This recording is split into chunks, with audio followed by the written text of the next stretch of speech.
filamata file mitambara file ya nura biya biya topia na noromia ya biya finfinne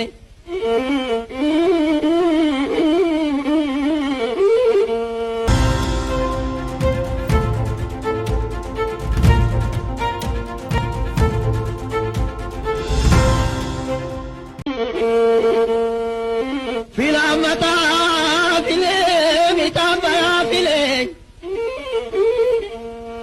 ya nura biya biya topia na noromia ya biya finfinne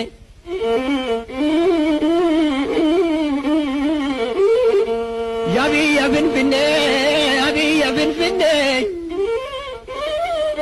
Uummanni Oromoo naannoo warra Finfinnee yoo dorkaman Oromoon tulama quuqama isaanii akkasichuun ibsachaa turanii. Intootoo dhaabbatanii caffee gadi ilaaluunaa fi Finfinnee loon geessanii Oromoo baasuunaa fi tulluu daalatti irratti yaa'iin gullallee fi gafarsa darbanii qoraan cabsachuunaa fi gorfa boonbirratti jabbilee yaasuunaa fi bara jarri dhufanii loon keenyan dhumanii iddoo mashashaarraa fi birmadummaan isaa fi jechuun quuqama isaanii ibsachaa turan.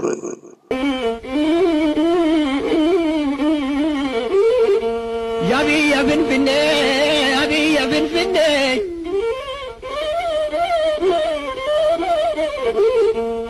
Afoolli biroon quuqama bulchaa isaaniif qaban ittiin ibsachaa turan immoo cufaa koo cufaa jalan bulaa yaa leenca gulallee dursumayyuu badhaanii tufaa koo tufaa yaalmumunaa yaa Oromoo baddee yaa Oromoo baddee yaa Oromoo baddee yaa Oromoo baddee soore si boonuma boonee iyyee si boonuma booyee goobana farri qilleensaa qilleensee dhufeetu wal qixxeesse waraanni gaaraa duultee allaattiin cawwasa kuuftee jechuun goota isaanii faarsaa turanii.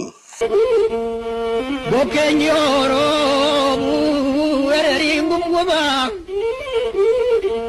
naannoo Oromiyaa biyya Itoophiyaa gannisa isheetuma bonnisa isheetuma maaltu jalaadhuma. Weerara Minilikiin booda Oromoon tulamaa garbummaa jala galii gabbarri akka ta'u godhame. Kanaanis gibira gosa adda addaa lafa fagoo fi dhiyoorraa nafxanyootaaf akka fidan dirqamaa turani. Kana laalchisee Taammanee Bitimaa miidhaa fi dararaa uummata kanarra gahaa ture bifa barreeffamaa fi afoolaan akkas jedhee kaa'ee ture. Fiffidaa jetti warri maalitti beekti jarri akka qoraan baatanii akka qorraan kaatanii akka hoolota bulanii akka hollataa bulanii akka qaaqii bulanii akka kaayin bulanii shaggaritti marmaaruu callaa namaa hammaaruu calleessaa namaa hiruu jechuun quuqaa isaanii akka ibsachaa turan barreessee lafa kaa'e.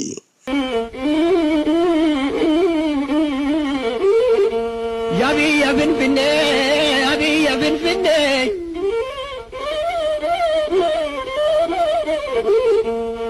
Bara Xaaliyaaniin booda quuqama isaanii ibsachuuf akkas jedhanii. Xaaliyaanin nun furree nuti bowwaadha turree raasa iluu gonfitee warri Roomaa sokkitee jarri gaaraa gadi yaatee dhufee nurra qubatee garaan keenyas gubatee Xaaliyaanota san buuphaadhuma gabbarree nafxanyoota kana tumaalessa gabbarree yaa Oromoo bakkuma keenya barree jechuun quuqaa isaanii ibsatanii.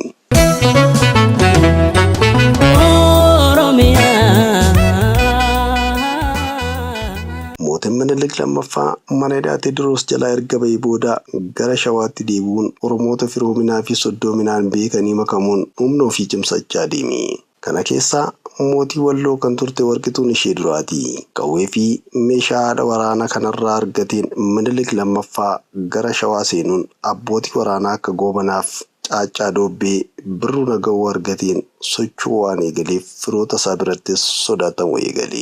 Mootiin Minilik lammaffaa waraanaa fi duula guddaa Oromoo Tuulamaa irratti erga gaggeesseen booda saamicha walirraa hin jenne gochaa ture.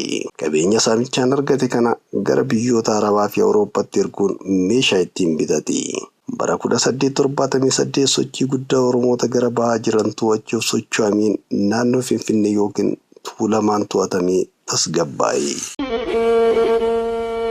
Filamata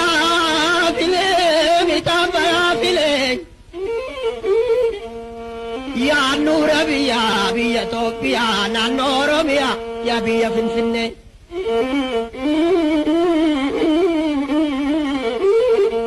Yaa biyya Finfinnee. Bara 1879 keessa yeroo Minilik duulaaf gara Harargee deeman haati warraa isaanii Xaayituu Buttol hora Finfinnee dhiqachuuf gara kanatti deddeebi'uu eegalte. Yeroo kanatti qorra baddaa xiixaa yookiin diillaa waan jibbiteef naannoo Finfinnee sana waan jaalatteef teessoo haaraa achitti ijaaruu eegalte. Iddoo hora Finfinnee sanatti ilillii yookiin abaaboo haaraa waan argiteef afaan Amaaraatiin Addis Ababaa jechuun moggaaste jedhama. Sana booda mootichi humni waraana isaa cimaa dhufee fi jaarsummaa goomana daachiifaan Oromoota Finfinnee irraa ari'uun babal'ifannaa itti fufe.